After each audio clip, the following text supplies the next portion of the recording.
Now, we've been talking about the Boderry on quite a few videos on my channel, and I've had the Honeycomb, I've had the Voyager, but this is also a Voyager, but it's different. Well, first of all, the colors are absolutely amazing. It's like sky blue.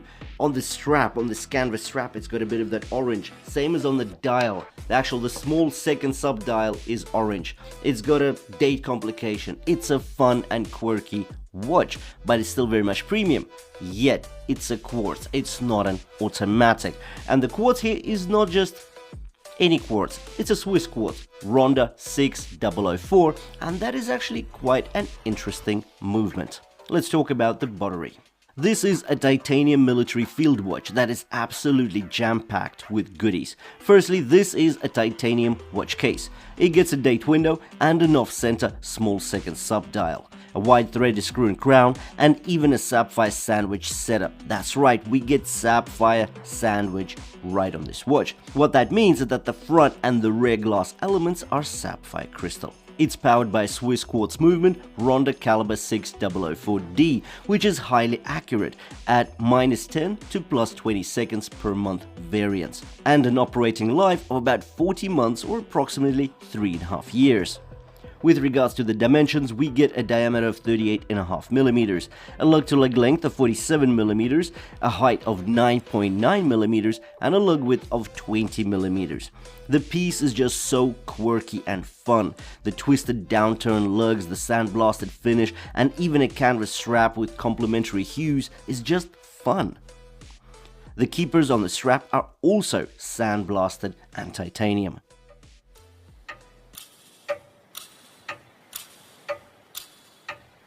The Voyager has made a name for itself for so many reasons. The design is potentially the key factor for the success formula.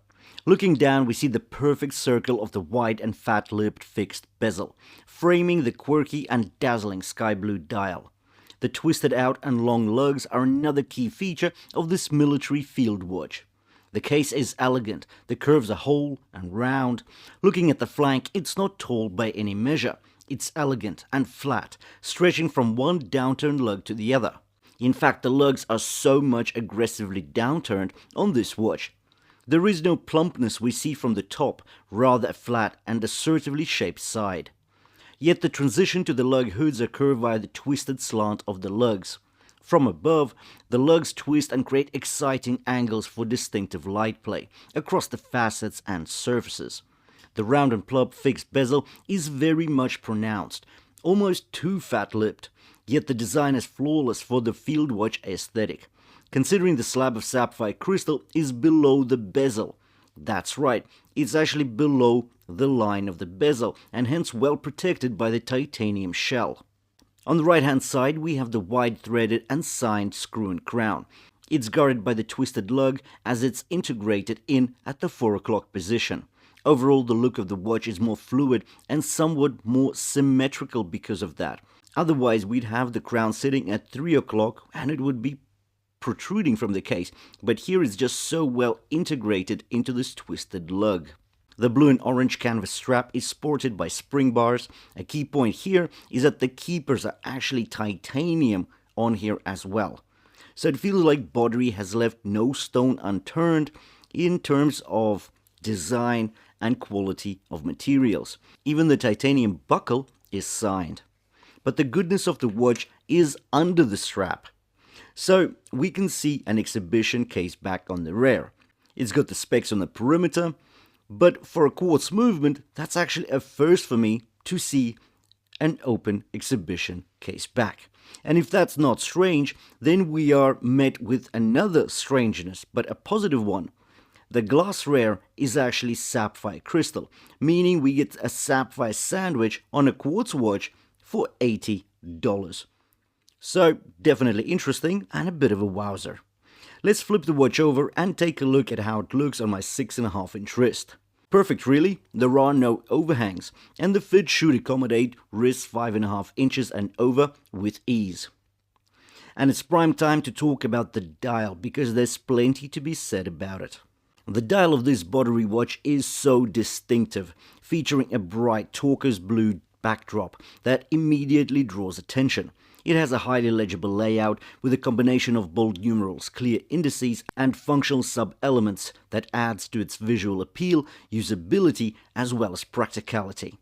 The main dial hosts large white Arabic numerals for the hours, placed in a classic military-style font with an added 24-hour scale in smaller numerals positioned inside the main hour markers. With contrast, there is no issue. The numbers contrast well against the vibrant dial color. There's a railroad-style mini-track surrounding the periphery, with black and red markings that enhance readability and add that technical bit of aesthetic. The brand name Boderry is printed neatly under 12 o'clock marker in a simple, understated font that doesn't distract from the overall quirky design. Below the 6 o'clock marker, we get some very special text, specifically Swiss movement, and that accents the fact that we get a Swiss ronda powering on this watch. The date complication at 4 o'clock is another very interesting and premium component of this dial. It's very unique in design. Instead of a traditional single date aperture, it follows a sweeping curved layout, allowing for a preview of multiple dates at once. The red indicator highlights the current date, adding a touch of dynamism to the display, so once again we get this sporty feel to the dial. Another great feature is the striking orange sub-dial just off-center from the 6 o'clock position. It gets the numerals and outer track with a contrasting blue seconds hand. An interesting thing about this particular seconds hand is that it is actually lumed. And this takes us to the luminosity point. Now, considering all of the elements on this dial are printed, there are no applied indices, I get it, but still, I do feel like the longevity is underwhelming on this Boderry. And I remember that on the automatic Boderry Voyager, things were much better. But anyways, maybe that's the price we pay for an $80 watch, considering it gets titanium, sapphire, actually a sapphire sandwich. Anyways, and that's the Boderry Voyager 38 Q08.